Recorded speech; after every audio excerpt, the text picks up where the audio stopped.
কিছুক্ষণের মধ্যেই পৌঁছে গেলাম প্যাংগং শো। ঘড়িতে তখন বিকাল 5:15। এই সেই 3 ইডিয়টস খ্যাত বিখ্যাত প্যাংগং লেক। গাড়ি থেকে নামতেই বিস্ময় হতবাক। বিশাল সরোবরের পান্না সবুজ জলে মেঘ আর রোদের খেলা চলছে তখন। জলকেলিতে মেতে আছে কত রকমের পাখি। সরোবরের একদিকে প্যাংগং আর অন্যদিকে চ্যাংচেনমো পর্বতশ্রেণী।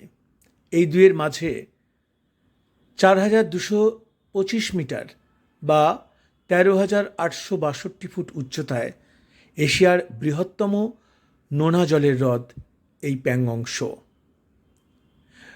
উইকিপিডিয়া বলছে দৈর্ঘ্য 134 কিলোমিটার আর প্রস্থ 5 কিলোমিটার, মোট 700 বর্গ কিলোমিটার ক্ষেত্রফল, যার 50% তিব্বত তথা চীনের অধিকারে, 40% ভারতে আর বাকি 10% চীন ও ভারতের মধ্যবর্তী বিতর্কিত বাফার জোন, যেটা চীন আজও নিজের বলে দাবি করে।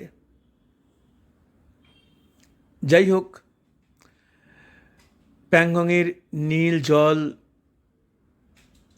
বরফে ঢাকা পাহাড়, আকাশে সাদা মেঘের ভেলা, এইসব দেখতে দেখতে শুধু একটা কথাই মনে পড়ে, স্বর্গ যদি কোথাও থাকে সেটা এখানে।